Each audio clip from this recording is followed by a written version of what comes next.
அன்பு சொந்தங்களே, இப்போது நேரலையில் உங்களை சந்திப்பதில் மகிழ்ச்சி. உத்தரப்பிரதேச மாநிலம் கோரக்பூரில், அதாவது உத்தரப்பிரதேச மாநில முதல்வர் லோக்சபாவுக்கு தேர்ந்தெடுக்கப்பட்ட தொகுதி என்று சொல்லப்படக்கூடிய அறியப்படக்கூடிய கோரக்பூரில் பிஆர்டி மருத்துவமனையில் 72 மணி நேரத்தில், அதாவது 3 நாட்களில் 60 பேர் உயிரிழந்திருக்கிறார்கள். ஆக்சிஜன் சப்ளை இல்லாமல், பிராணவாயு சப்ளை இல்லாத காரணத்தினால் இந்த உயிரிழப்பு நிகழ்ந்திருக்கிறது. இது இன்றைக்கு நம்முடைய பொது சுகாதாரம் பற்றிய கேள்விகளை எழுப்பி இருக்கிறது. இந்தியாவிலே அதிக மக்கள் தொகையை கொண்ட உத்தரப்பிரதேச மாநிலத்தில் என்ன மாதிரியான பொது சுகாதார பாலிசிகள் இருக்கின்றன என்பது பற்றிய கேள்விகளை இந்த சம்பவம் எழுப்பி இருக்கிறது. இதை பற்றி நம்மோடு பேசுவதற்காக நேரலையில் இணைகிறார் டாக்டர் அமலூர் பொன்னாதன். ஐயா வணக்கம். ஐயாவை பற்றி சொல்ல வேண்டும் என்றால், சென்னை மருத்துவக் கல்லூரியில் இரத்த நாள அறுவை சிகிச்சை பிரிவுக்கு முன்னாள் தலைவராக இருந்தவர். அதே போல தமிழ்நாடு உறுப்பு மாற்று வாரியத்தின் முன்னாள் தலைவராக இருந்தவர். மிகவும் அனுபவம் மிக்கவர். இந்த பொது சுகாதாரம் பற்றிய விஷயங்களில் மிகுந்த கரிசனம் உள்ளவர். எனவே இதை பற்றி பேசுவதற்கு இவர் மிக பொருத்தமானவர்.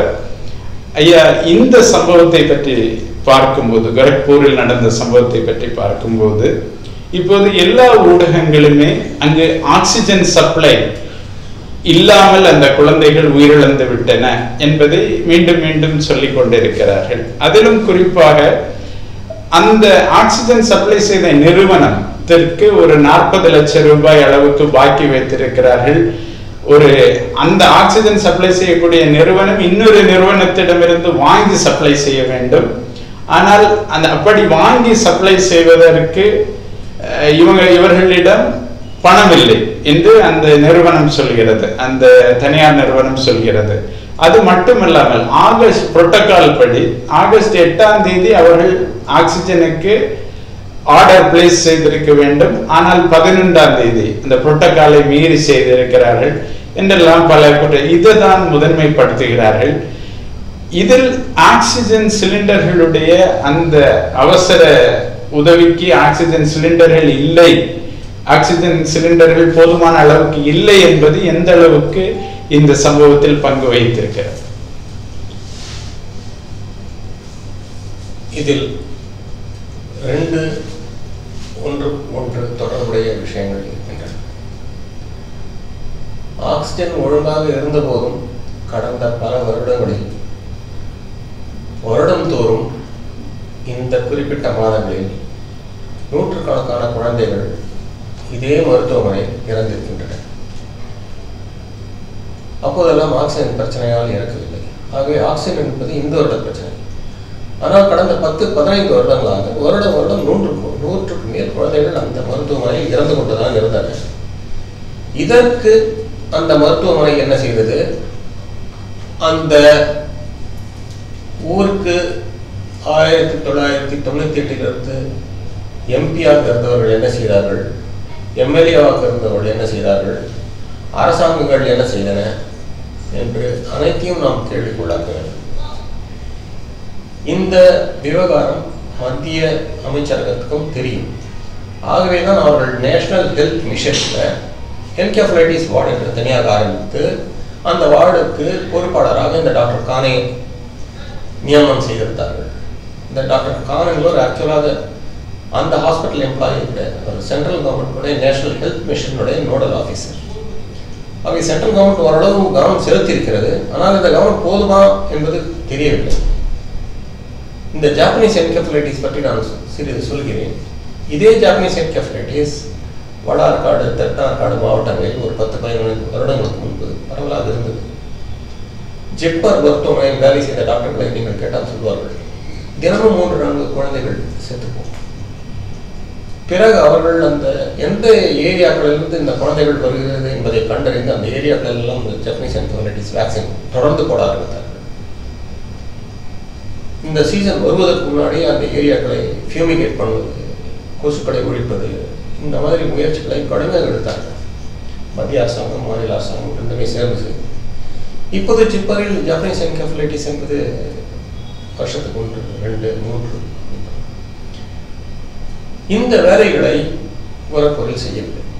ஆர் செய்ததாக எனக்கு தெரியவில்லை. செய்திருந்தால் இப்படி வரக்கூடாது.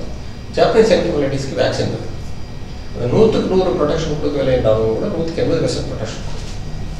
இந்த வேக்சினை அந்த ஏரியாக்களில் அவர்கள் போட்டார்களா? வருடம் இந்த சீசனுக்கு முன்னாடியே ஃபியூமிகேஷன்லாம் செய்தார்களா? அந்த மக்களுடைய வாழ்நிலையை உயர்த்த ஏதாவது ஒரு நடவடிக்கை எடுத்தார்களா என்பதெல்லாம் எந்த ஆவணங்களிலும் இல்லை. ஆகவே வருடம் மக்கள் வருவார்கள், சாவார்கள், போவார்கள், அதோட மருந்து விடாமல் அடுத்த வருடம் வரும். இதுதான் அங்கே நடத்தப்பட்டது. இந்த வருடம் ஒரு அடிஷ்னல் காம்பனன்ட் தான் ஆக்சிஜன் இல்லாது. இது ஆக்சிஜன் இல்லாதும் எனக்கு மிக வினோதமாக தெரிகிறது. ஒருத்தர் ஆக்சிஜன் சப்ளை பண்ணுவார், ஒருத்தர் பில் அனுப்புவார், டேபிளாக போகும், அதுக்கப்புறம் பணம் வராது. அப்புறம் இவர் ஆஃபீஸ்க்கு லெட்டர் எழுதுவார், பதில் வராது. டிஎம்இக்கு லெட்டர் எழுதுவார், பதில் வராது. ஹெல்த் செக்ரட்டரி வரைக்கும் லெட்டர் எழுதுவார், பதில் வராது. அதுக்கப்புறம் இவர் லாயர் நோட்டீஸும் அனுப்புவார், அப்பவும் ஒன்றும் யாரும் சொல்ல மாட்டாங்க. அதுக்கப்புறம் அவர் ஆக்சிஜன் நிறுத்துவார். அவர் நிறுத்துறாருன்றதே உங்களுக்கு தெரியாது. இதெல்லாம் ஒரு செல்போன் இருக்கும் யுகத்தில், ஒரு இன்டர்நெட் இருக்கும் யுகத்தில் இதெல்லாம் நம்பக்கூடிய விஷயம். நான் ஆக்சிஜன் நிறுத்த போகிறேன் என்று ஃபோன் பண்ணி சொல்லலாம். நான் பில் பாஸ் பண்ணி விட்டேன் என்று அவர் ஃபோன் பண்ணி சொல்லலாம். பில் உனக்கு இன்னும் 2 நாள் வருது, ஆக்சிஜன் கூட இவர் கேட்கலாம். இதெல்லாம் நடக்காமலாம் ஒரு மருத்துவக் கல்லூரி நடக்கிறது. ஒரு அரசாங்கம் இப்படித்தானே நடக்க வேண்டும். இப்படி அந்த மாதிரி ஒரு அரசாங்கம் நடத்தினால் இது இவர்கள் எங்க மாடர்ன் இந்தியாவுக்கு போகுது? இவர்கள் ஒரு போன் அடித்து கேட்பதற்கு கூட முடியாத அரசாங்கத்தினால் ஒரு 100 குழந்தைகள் சாவது என்றால் அந்த அரசாங்கத்தினால் என்ன பண்ண? இது மிக மிக ஒரு மோசமான ஒரு அட்மினிஸ்ட்ரேட்டிவ் ப்ராப்ளம். இதற்கு நான் சைன் போட்டு விட்டேன், அன்றைக்கு ஹாலிடே அதனால் போய் சேரவில்லை, அன்றைக்கு முதலமைச்சர் வந்தார் அதனால் செய்ய முடியவில்லை, இதெல்லாம் யாராலையும் ஒத்துக்கொள்ள முடியாத விஷயம். இவர்கள் எல்லாரையும் வெளியேற்ற வேண்டும். இன்றைக்கு இருக்கிற மாடர்ன் கம்யூனிகேஷன் சிஸ்டம் ஒன்று கூட அட்மினிஸ்ட்ரேட்டிவ் டிபார்ட்மெண்ட்டுக்குள்ள வரவில்லை என்றால் அது என்ன அரசாங்கம்? இவர்கள் என்ன மாடுகளுக்கு மட்டும் பேம்பல் வச்சிருப்பார்களா? மனிதர்களுக்கு மாட்டார்களா? ஆகவே பொது சுகாதாரத்திலும் காட்ட வேண்டிய இவர்கள் கடமை உணர்வை கடந்த பல வருடங்களாக காட்டியதனாக எந்தவித ஆதாரமும் கிரவுண்ட் லெவலில் இல்லை. எவ்வளவு பேர் வேக்சினேஷன் பண்ணார்கள், எவ்வளவு ஏரியாவை ஃபியூமிகேட் பண்ணார்கள் என்பதை பற்றி எந்தவித ஆதாரங்களும் பப்ளிக் டொமைன்ல இல்லை. ரெண்டாவது, இவர்களுடைய அட்மினிஸ்ட்ரேட்டிவ் ப்ரொசீஜர்ஸ் பிரிட்டிஷ் காலத்திலிருந்து இன்னி வரைக்கும் கொஞ்சம் கூட மாற்றின மாதிரி தெரியல. இந்த 2 நோக்கத்திலையுமே இந்த on both these accounts UP government is guilty, it must go. ஐயா, நீங்க சொன்னது மாதிரி இன்னொரு புள்ளி விவரம் பார்த்தா 2010 இருந்து இந்த 7 ஆண்டுகள்ல 5000க்கு மேற்பட்ட குழந்தைகள் இதே பிரச்சனையினால, அந்த பிரெயின் இன்ஃப்ளமேஷன், அந்த மூளை வீங்கி சாகுவது என்கிற ஒரு சம்பவத்தில் அவர்கள் மரணித்திருக்கிறார்கள் என்கிற புள்ளி விவரங்களும் வந்திருக்கின்றன. இந்த ஜப்பானீஸ் என்கெஃபலைட்டிஸ் என்கிற ஒரு விஷயத்திற்கு ஏற்கனவே தடுப்பூசி இருக்கிறது. அதை சரியாக போட்ட சமயத்தில் ஏறக்குறைய இந்த மரணங்கள் 20% அளவுக்கு குறைந்திருக்கின்றன என்கிற புள்ளி விவரமும் அதே ரிப்போர்ட்டுகளில் நமக்கு காண கிடைக்கிறது. அப்போது இந்த தடுப்பூசி திட்டத்தை இவர்கள் சரியாக செயல்படுத்தவில்லை என்கிற குற்றச்சாட்டும் இதை பற்றிய செய்திகள், குறிப்பாக ஸ்க்ரோல் என்கிற இணையதளத்தில் அதை பற்றிய விஷயங்கள் இடம்பெற்றிருக்கின்றன. எனவே இதற்கென்று ஒரு திட்டம், ஒரு பொது சுகாதார திட்டம் ஏற்கனவே 10 ஆண்டுகளாக. இன்னொரு விஷயம் என்ன சொல்கிறார்கள், குறிப்பாக அங்கே இதில் ஆராய்ச்சி செய்த விஞ்ஞானிகள் என்ன சொல்கிறார்கள் என்றால், ஒரு மோசமான குடிநீரிலிருந்து வரக்கூடிய, அதாவது அதில் பரவக்கூடிய இன்டீரியோ வைரஸ் என்பதுடைய பங்கும் இதில் இருக்கிறது, இந்த பிரெயின் இன்ஃப்ளமேஷனுக்கு காரணமாக இருக்கிறது என்று சொல்கிறார்கள். ஆனால் இது பற்றி பொது சுகாதார திட்டத்தை வகுக்கிறவர்கள் எந்த கவனமும் கொடுக்கவில்லை. நீங்கள் சொன்னது போல ஒரு அரசாங்கம் மாடை பற்றி பேசுகிறது, மனிதர்களை பற்றி கண்டும் காணாமல் இருக்கிறது என்கிற குற்றச்சாட்டை சொல்லும் அளவுக்கு ஆதாரங்கள் இன்றைக்கு குவிந்து கிடக்கின்றன. எனவே இதில் என்ன மாதிரியான அணுகுமுறை, அதாவது நீங்கள் தமிழ்நாட்டுடைய உதாரணத்தை சொன்னீர்கள். தமிழ்நாட்டில் இன்றைக்கு அது முழுமையாக கட்டுப்படுத்தப்பட்டு இருக்கிறது, ஜப்பானீஸ் என்கெஃபலைட்டிஸ் என்பது. எனவே தமிழ்நாடு போன்ற மாநிலங்களில் இருந்து அவர்கள் நிறைய படிப்பினைகளை எடுத்துக்கொள்ள வேண்டியிருக்கிறது, கற்றுக்கொள்ள வேண்டியிருக்கிறது. அதை பற்றி கொஞ்சம் விரிவாக. கண்டிப்பாக நானும் இதை பற்றி படித்தேன். இது வல்லுநர்கள் மத்தியிலேயே ஒருவித அறிவியல் விவாதம் நடந்து கொண்டிருக்கிறது. இது நாம் பார்ப்பது ஜாப்பனீஸ் என்கெஃபலைட்டிஸ் மட்டும்தானா, அல்லது அதனுடைய வேரியன்ட் ஏதாவது மியூட்டேட்டடான வைரஸா, அல்லது நீங்கள் சொன்ன மாதிரி என்ட்ரோ வைரஸா, அல்லது ஸ்க்ரப் டைஃபஸ் என்று ஒரு வியாதி சொல்வார்கள் அதுவா என்றெல்லாம் யோசித்துக் கொண்டிருக்கிறார்கள். இதெல்லாம் யோசிக்கலாம், ஆனால் இதற்கான முடிவு என்ன? இதை ஏன் பப்ளிக்காக யூபி சீஃப் மினிஸ்டர் இதை பற்றி பேசவில்லை? இதற்கான என்னதான் ஆக்ஷன் எடுத்தார்கள்? எல்லாம் நடந்த பிறகு இப்போது சொல்கிறார்கள் அது ஸ்க்ரப் டைஃபஸாக இருக்கலாமா, இதுவாக இருக்கலாமா. அங்கே என்கெஃபலைட்டிஸ் வார்டு சரியாக வைத்திருக்கிறார்கள். இது வருவதற்கு முன்னால் அவர்கள் என்னென்ன முயற்சிகள் எடுத்தார்கள் என்று யாருக்கும் தெரியவில்லை. ஒரு விஷயம் சொல்ல வேண்டும், அந்த மருத்துவமனைக்கு நேபாளிலிருந்து நிறைய பேர் வருவார்கள், நார்த் பீகார்லேருந்து வடக்கு பீகார்லேருந்து நிறைய பேர் வருவார்கள். ஆகவே அந்த மைக்ரண்ட் பாப்புலேஷனை கட்டுப்படுத்த வேண்டும். ஆனால் அந்த ஊரிலேயே அவர்கள் கட்டுப்படுத்தினார்கள் என்பதே சந்தேகமாக இருக்கிறது. அவர்கள் என்னென்ன பப்ளிக் ஹெல்த் மெஷர்ஸ் எடுத்தார்கள் அதெல்லாம் நெட்டில் இருக்கிறதா? ஒன்றும் எனக்கு கிடைக்கவில்லை. 2 மாதத்துக்கு முன்னாடி ஃபியூமிகேட் பண்ணார்களா, எத்தனை குழந்தைகளை அவர்கள் கவர் பண்ணார்கள், எத்தனை குழந்தைகளுக்கு வேக்சின் போட்டிருக்கார்கள், அந்த வேக்சின் போடாமல் விட்ட குழந்தைகளுக்கு திருப்பி வேக்சின் போடுறதுக்கான முயற்சிகள் ஏதாவது எடுத்தார்களா, வேக்சின் போடாதவர்களை வேக்சின் போட வைப்பதற்கு என்ன முயற்சி எடுக்கிறார்கள்? நீங்கள் தமிழ்நாட்டில் பார்க்கிறீர்கள், ஒரு வேக்சின் போடுவதற்கு எவ்வளவு கஷ்டப்படுகிறார்கள் என்று திருப்ப திருப்ப திருப்ப போய் சொல்லி 100% கவரேஜ் பண்ண ட்ரை பண்ணால்தான் நம்ம ஒரு 90%ஆவது கவர் பண்றோம். அங்க சும்மா ஒரு நாளைக்கு நான் வேக்சின் போடனா மீதி பேர்லாம் வரலன்னு சொல்லி விடுறதுக்கு அதுக்கு என்னத்துக்கு அரசாங்கம் தெரியுது? நமக்கு வருஷம் வருஷம் இது வருது. அவங்க வேக்சின் ப்ரொடெக்ஷன் 100% கொடுத்துட்டு கம்ப்ளீட் ஏரியாவை ஃபியூமிகேட் பண்ணிட்டு அதுக்கப்புறம் வந்ததா கூட நாம் யோசிக்கலாம், இது நமக்கும் மீறிய வியாதி, ஒரு கேன்சர் மாதிரி என்று யோசிக்கலாம். இது அப்படி அல்ல. இது பொது சுகாதாரம் சம்பந்தப்பட்ட விஷயம், கட்டுப்படுத்தக்கூடிய விஷயம். இதற்கான முன்னுதாரணம் நீங்கள் ஜப்பான் போக வேண்டாம், எங்கேயும் போக வேண்டாம், தமிழ்நாட்டிலே இருக்கிறது.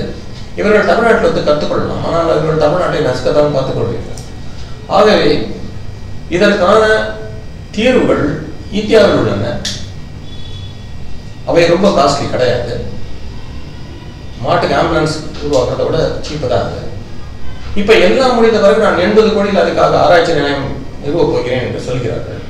இந்த நிறுவனம் 10 வருடங்களுக்கு முன்னாடி நிறுவி இருக்க வேண்டும். ஆகவே இதற்கெல்லாம் வந்து அங்கு உள்ள இன்றைய யூபி அரசாங்கத்தை மட்டும் நான் குறை சொல்ல மாட்டேன். இதற்கு முன்னால் 10 வருடங்களுக்கு 15 வருடங்களுக்கு இருந்த அனைத்து அரசாங்கங்களும் இதற்கு பதில் சொல்லியாக வேண்டும். இந்த குழந்தைகள் உயிர்களுக்கு இந்த அரசாங்கம் மட்டுமல்ல, இதற்கு முன்னால் 15 வருடங்களாக இருந்த அனைத்து அரசாங்கங்களும் பதில் சொல்ல வேண்டும். இதில் யாரும் புனிதர்கள் போல நடிக்க வேண்டாம். இதுல உத்தரப்பிரதேச முதலமைச்சர் யோகி ஆதித்யநாத் உடைய பொதுவாக அவர்கள் சொல்லக்கூடிய விஷயம், இந்த மரணங்கள் தொடர்ந்து சம்பவித்துக் கொண்டிருக்கின்றன, எனவே எங்களுடைய ஆட்சியில் மட்டும் இது நடக்கவில்லை என்பது போன்ற ஒரு சப்பைக்கட்டு ஒன்று செய்கிறார்கள். இன்னொன்று, அங்கு சுகாதாரம் இல்லை, சுத்தமாக அந்த மருத்துவமனை பராமரிக்கப்படவில்லை, எனவேதான் இது தவறு நடந்தது என்பதாக ஒரு பக்கம் சொல்கிறார்கள்.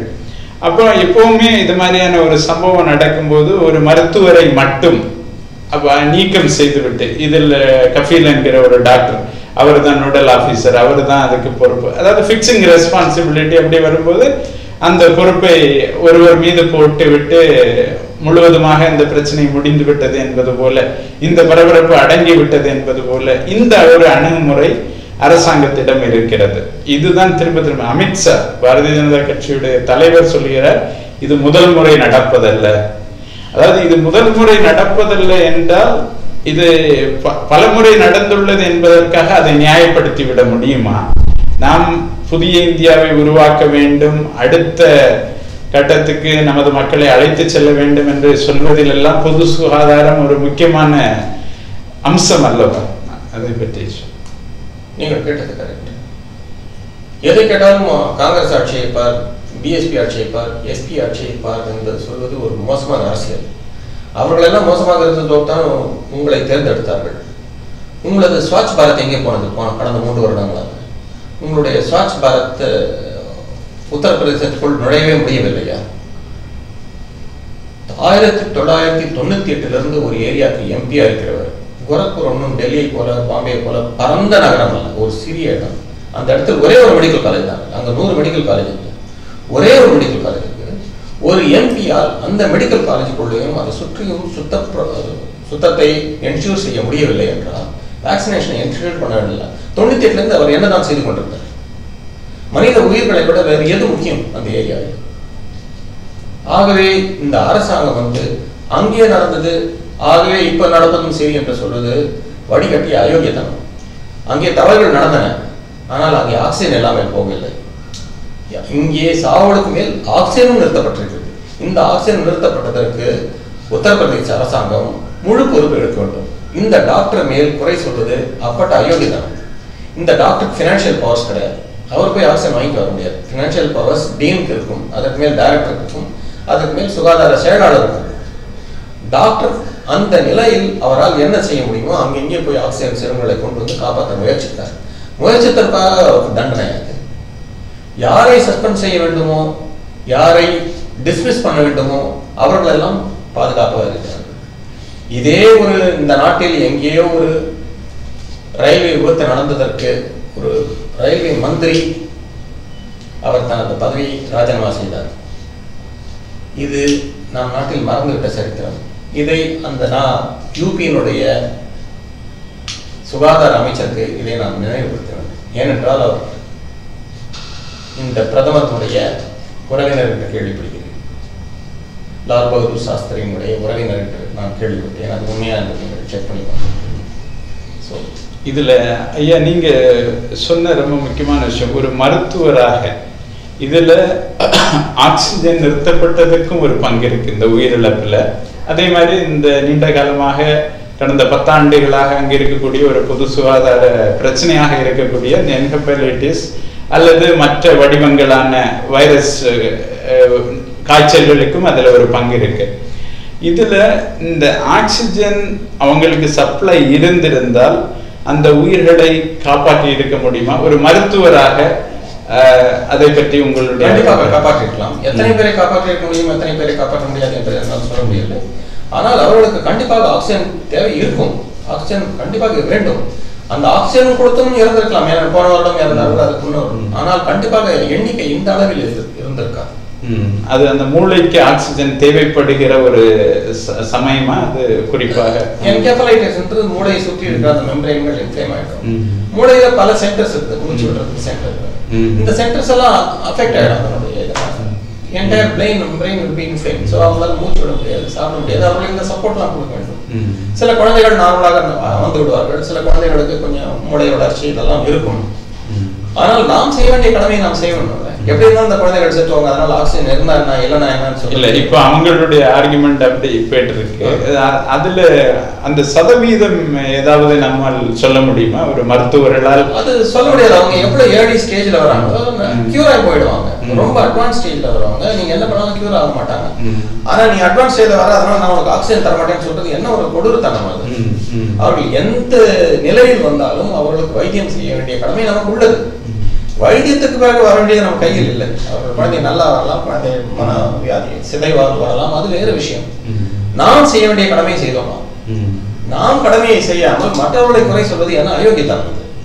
அவர்கள் ஏழைகள் அப்படிதான் 4 நாள் கழித்து வருவார்கள். நேபாளிலிருந்து வர வேண்டும், பீகாரிலிருந்து வருவார்கள், பல்வேறு ஊர்களிலிருந்து வருவார்கள். அவர்கள் ஒரு நாளில் வர முடியாது. அவர்கள் ஏழைகள், அவர்களிடம் கை காசு கூட இருக்காங்க. அவர்களை போய் குற்றம் சொல்வதில்லை என்ன இருக்கிறது? அவர்கள் வரும் நேரத்தில் நாம் உதவி செய்தோமா இல்லையா என்பதுதான் ஒரு மருத்துவருடைய கடமை. இதை விட்டுவிட்டு ஊர்கதைகள் பேசுவது அயோக்கியம். ஒரு பொது சுகாதாரத்துறையில் இருந்து கொண்டு ஒரு அரசாங்கம் இப்படி பேசக்கூடாது. அத இன்னொரு விஷயமா சொல்கிறார்கள். இது போன்ற என்கெபலைட்டிஸ் அப்படிங்கிற விஷயத்துக்கு முதல்ல அதாவது தகுதி இல்லாத தனியார் மருத்துவர்களிடம் அங்க அந்த பிராக்டிஸ் அதிகமா இருக்குதான். அதாவது மருத்துவ பட்டமே பெறாத மருத்துவர்கள் அந்த கோரக்பூரை சுற்றியுள்ள கிராமங்களில் அதிகமாக இருக்கிறார்கள். அதாவது டாக்டர்னு ஒரு போர்டு வச்சிருவாங்க, அவங்கள்ட்ட முதல்ல அந்த கிராமத்துல கொண்டு காட்டுவாங்க. அவங்களால சரியா டயக்னைஸ் பண்ண முடியாது, இதுதான் இந்த தீவிரமான வைரஸ் காய்ச்சல் இந்த குழந்தைக்கு வந்திருக்கு அப்படின்னு. அதுக்கு பிறகு ஒரு பிற்பட்ட ஒரு நிலையில இந்த மருத்துவமனைக்கு வரதும் ஒரு காரணமாக இப்போது அரசாங்கத்தால் உத்தரப்பிரதேச அரசாங்கத்துடைய சுகாதாரத்துறையால் முன்வைக்கப்படுகிறது. இது எல்லாமே ஒரு பொது சுகாதார பிரச்சனை தான். ரொம்ப கரெக்ட் தான். ஏன் அங்க பார்க்க வராங்க? உங்களுடைய பிரைமரி ஹெல்த் சென்டர்ஸ் என்னாச்சு? எத்தனை டாக்டர்கள் நீங்க அப்பாயிண்ட் பண்ணீங்க? எத்தனை டாக்டர்களை உருவாக்குறீங்க? 80 எம்பிகளை உருவாக்குறீங்க. 80 மெடிக்கல் காலேஜ் வச்சிருக்கீங்களா? முழு ஈஸ்டர்ன் யூபிக்கு, கிழக்கு உத்தரப்பிரதேசம் முழு பிரதேசத்துக்கும் இது ஒரே ஒரு மெடிக்கல் காலேஜ். அது அவர்களுக்கே சுதந்திரமாகி இன்றைக்கு 71 வருடம் ஆகுது. அவர்கள் வெட்கப்பட வேண்டாமா? 80 எம்பிக்கள் வைத்திருக்கிறார்கள், ஆனால் 5 மெடிக்கல் காலேஜ் 6 மெடிக்கல் காலேஜ் வைத்திருக்காங்க. தமிழ்நாட்டில் கிட்டத்தட்ட ஒவ்வொரு மாவட்டத்துக்கும் ஒவ்வொரு மெடிக்கல் காலேஜ் வைத்திருக்கிறோம். தமிழ்நாட்டை விட எத்தனை மடங்கு அது பெரியது. அப்போ எத்தனை மெடிக்கல் காலேஜ் அங்கே தேவை? இவ்வளவு காலம் என்ன செய்து கொண்டிருந்தார்கள்? இப்போது பிஹெச்சிக்கு போகாமல் பார்க்க மற்ற டாக்டர் கிட்ட போறாங்க. நீங்க எங்க பிஹெச்சி வச்சிருக்கீங்க? உங்களுடைய டேட்டா கொடுங்க, எத்தனை பிஹெச்சி வச்சிருக்கீங்க, அதில் எத்தனை டாக்டர்கள் இருக்காங்க, 24 hours சர்வீஸ் எத்தனை நீங்கள் உங்களால் கொடுக்க முடியுது என்று நீங்கள் டாட்டா கொடுங்கள். மக்கள் நல்ல வைத்தியம் இருந்தால் ஏன் கள்ள வைத்தியத்துக்கு செல்ல வேண்டும்? நீங்கள் அவர்களுக்கு நல்ல வைத்தியம் கொடுக்கவில்லை, ஆகவே அவர்கள் மற்றவர்களிடம் செல்கிறார்கள். அப்படியே செல்கிறார்கள். நீங்கள் குவாக்களை ஒழிப்பதற்கு என்ன ப்ரோக்ராம் வச்சுங்க? எத்தனை பேரை இதுவரைக்கும் அரெஸ்ட் பண்ணிருக்கீங்க போலி மருத்துவர்களை? ஏன் கோரக்பூர் ஃபுல்லா போலி மருத்துவர்கள் இருக்கார்கள்? என்னதான் பண்ணிட்டு இருக்கீங்க உலகம்? இந்த கேள்விகளுக்கெல்லாம் அவர்கள் பதில் சொல்ல வேண்டிய கடமை உண்டு. அவர்கள் சும்மா மக்களை நீங்கள் பிளேம் பண்ணதில் அர்த்தம் இல்லை. மக்கள் வேற வழி இல்லை, வேற எங்கே போவார்கள்? கோரக்பூர்ல நல்ல டாக்டர் தான், நல்ல டாக்டர் தான் போவார்கள். நல்ல டாக்டர் இல்லை என்றால் குவாக் கிட்ட தான் போவார்கள். மக்களை போய் குறை சொல்வது என்ன அரசு, என்ன அரசியல் இது? அதாவது குறிப்பாக நீங்கள் இந்த அரசியலை பற்றி குறிப்பிடும் போது கல்வி, அதாவது ஒரு மக்கள் நல அரசு, ஒரு வெல்ஃபேர் ஸ்டேட்டுடைய மிக முக்கியமான கடமைகள் என்பது கல்வி, மருத்துவம், சமூக பாதுகாப்பு, சோசியல் செக்யூரிட்டி. இந்த விஷயங்களில் அவர்கள் மிகவும் பின்தங்கி, அதாவது விஷயங்களிலும் மிகவும் பின்தங்கி, இதை உறுதியாக சொல்ல முடியும். கல்வியிலும் மிக பின்தங்கி இருக்கிறார்கள், மருத்துவ கல்வியில் மிக பின்தங்கி இருக்கிறார்கள், சுகாதாரத்தில் மிக பின்தங்கி இருக்கிறார்கள். கைப்பொண்ணை பார்த்ததற்கு கண்ணாடி தேவையில்லை, இப்போது தெரிகிறது. சமூக பாதுகாப்பில் அதை விட மிகவும் பின்தங்கி இருக்கிறார்கள். இதே 100 குழந்தைகள் இறந்ததற்கு பதிலாக நீங்கள் ஒரு 100 மாடுகள் அங்கு இறந்ததுன்னு வைருங்க, என்ன ஆயிருக்கும்? அங்கு ஒரு சிவில் வார் நடந்திருக்கும். அங்கே குழந்தைகள் மிருகங்களை விட கேவலமாக நடத்தப்படுகிறார்கள். அங்கு ஒருவித சமூக பாதுகாப்பும் கிடையாது. பணக்காரர்கள் வேறு எங்கேயாவது போய்விடுவார்கள், ஏழைகள் இந்த ஹாஸ்பிட்டல் தான் போய் சாக வேண்டிய நிலை. ஆகவே 3 அக்கௌண்ட்ஸ்லையும் நீங்க சொன்ன மாதிரி கல்வி, மருத்துவம், சமூக பாதுகாப்பு 3ம் அங்கு கிடையாது. இது அரசாங்கங்கள் ரொம்ப தீவிரமாக யோசிக்க வேண்டிய விஷயம். ஐயா, வளர்ந்த நாடுகளை பார்க்கும்போது உணவிலே அவர்கள் தன்னிறைவை பெற்றிருப்பார்கள், உணவு உற்பத்தியில். அதே போல கல்வி என்பது உயர்கல்வி வரைக்கும் எல்லோருக்குமே இலவசமாக இருக்கும், அல்லது குறைந்த சகாய விலையில் கிடைக்கக்கூடியதாக இருக்கும். அதே போல மருத்துவ காப்பீடு வரைக்கும் அதை உறுதி செய்வார்கள் வளர்ந்த நாடுகள். இதற்கெல்லாம் பிறகுதான் நாம் வல்லரசு என்பதை அவர்கள் உலகத்தால் அங்கீகரிக்கப்படுவார்கள். அங்கே எல்லா ஜனநாயக உரிமைகளும் மக்களுக்கு கொடுக்கப்படும். அது அமெரிக்காவை பார்த்தாலும் சரி, மற்ற வளர்ந்த ஐரோப்பிய நாடுகளை பார்த்தாலும் சரி.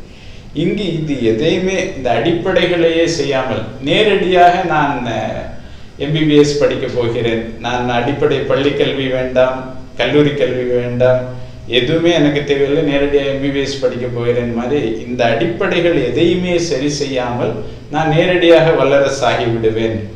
ஒரு சமூக பிளவு அரசியலை இதற்கு அடிப்படையாக வைத்துக் கொள்வது, ஒரு பெரும்பான்மைவாத அரசியல், இது எப்படி ஒட்டுமொத்தமாக மக்களுக்கு இந்த பொது சுகாதாரம் போன்ற அடிப்படை உரிமைகளை மறுக்கிறது, இதனால் ஏற்படக்கூடிய தாக்கம், அதை பற்றி நீங்களே விரிவாக சொல்லிவிட்டீர்கள். இதை விட நான் சொல்ல வேண்டியது வேறு எதுவும் இல்லை.